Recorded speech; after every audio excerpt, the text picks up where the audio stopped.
Released in 2009, Avatar was a hugely popular and successful film that had significant cultural impact and helped shape the way that 3D technology was used in the medium.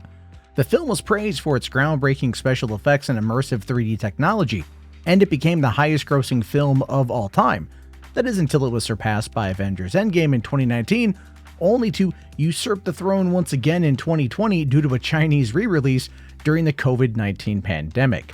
Currently, James Cameron's Avatar has netted $2,922,917,914 worldwide since December 2009. James Cameron has said that he came up with the idea for Avatar while working on the film Titanic. He said that he was interested in creating a film that was set in a world that was completely different from Earth, and it was here that he began to develop the concept of Pandora. Now, Pandora is a moon of the gas giant Polyphemus, which orbits the star Alpha Centauri A in the Alpha Centauri system. Pandora is described as a tropical, forested world that is home to a diverse array of flora and fauna.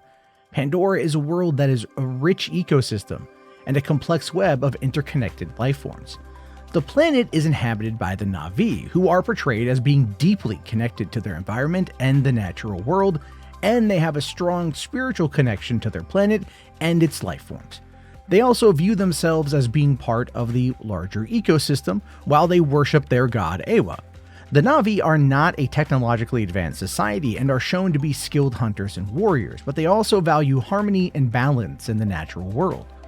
The humans, on the other hand, are really only known as the RDA, the Research Development Administration. The RDA is the largest single non-governmental organization in human space.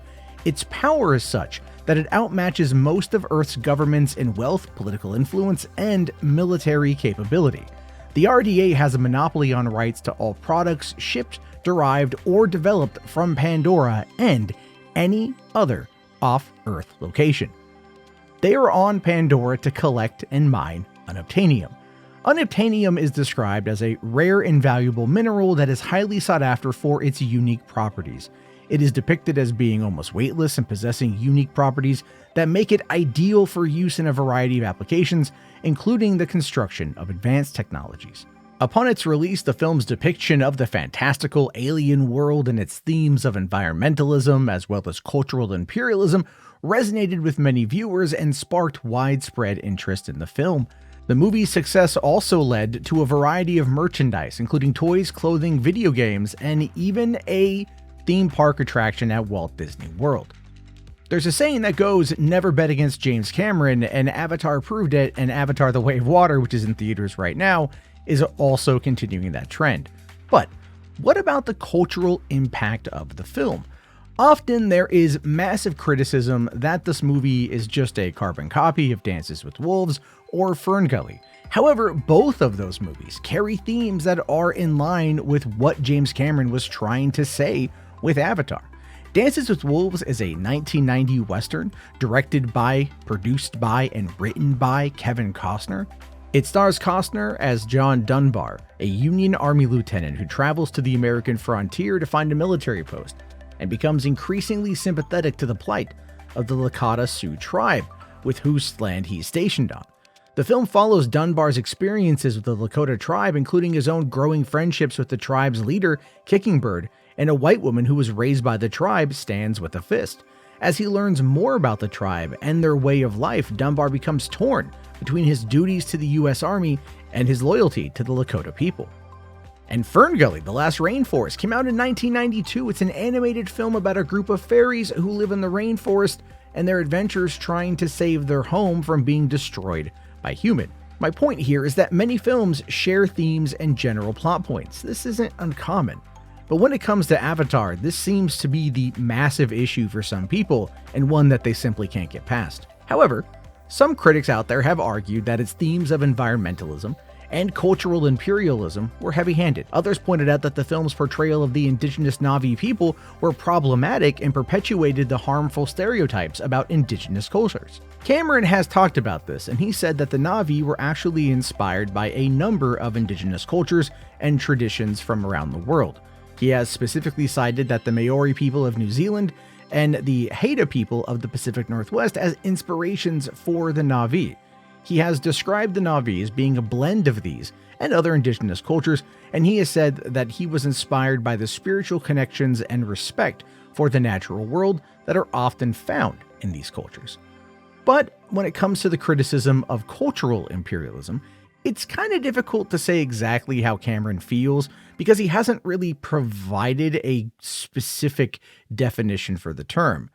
But based upon the themes and ideas presented in Avatar, it does seem likely that Cameron sees cultural imperialism as the domination and oppression of one culture by another, often through the use of economic, political, and military power.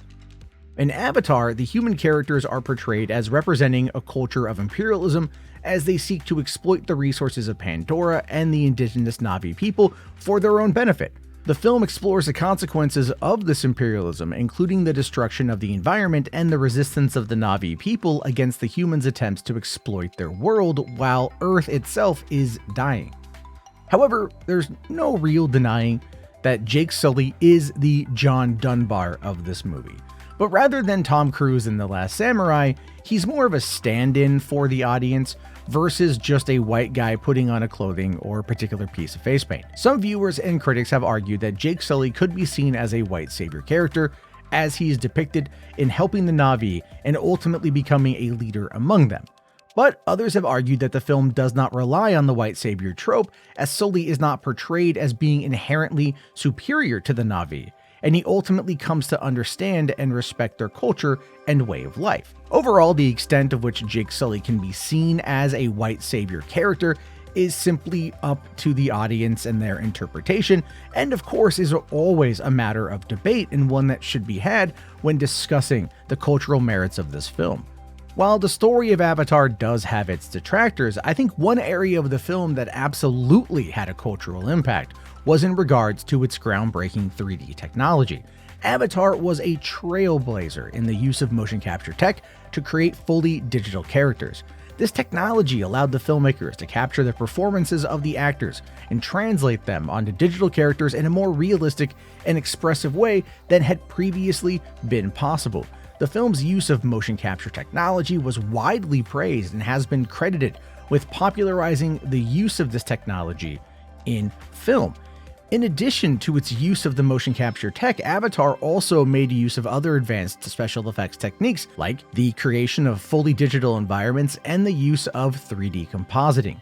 These techniques helped to advance the use of 3D technology in film and set a new standard for the use of this technology in the industry. In the film industry, motion capture tech has been used in a range of blockbuster films like Planet of the Apes series, the Lord of the Rings prequel series The Hobbit, some of the Harry Potter movies, and it's been used in a wide variety of other films like Marvel movies and big budget movies and things like that, including like animation and even in the video game industry. Motion capture technology has been widely adopted and has been used to create highly realistic and expressive characters and gameplay mechanics.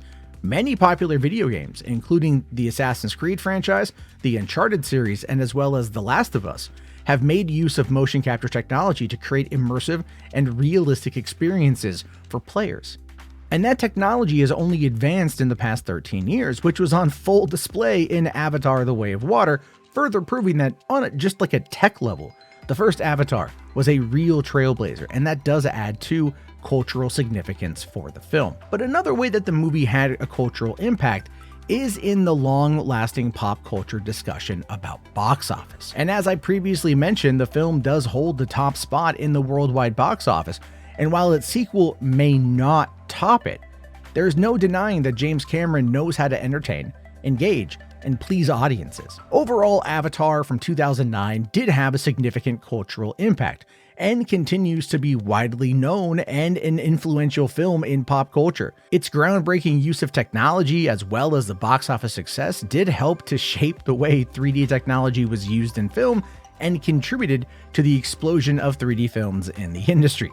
For better or for worse, I think we can agree that some movies utilize this technology in a way that enhanced the experience. Others simply used it as a gimmick to sell tickets at a higher price, and that is unfortunate, but when the technology is used well, we really do have Avatar to thank for that. Despite its criticisms, Avatar does remain a significantly influential film. It's one that gets diminished more often than not, but I can't help but think that it has a lot to do with just it being the top of the leaderboard. It is the king of the hill that has only been kicked down one time and was able to reclaim its throne not long thereafter, because despite the online chatter, deep down a lot of people out there really do love the movie for what it conveyed, the entertainment that it brought, and the sheer immersion of going to Pandora. And I think that as the sequels progress, we're going to see this cultural significance and this cultural impact really play itself out in a number of ways that are going to benefit cinema as a medium. And I don't know about you, but I'm totally here for it. Bring on Avatar 3, 4, and 5, or whatever else happens. Yeah, I'm a James Cameron simp. What can I say? If you liked the video, leave a like. I'll talk to you guys later. Have yourself a great day. Thank you again for watching, and I'll see you back at Pandora.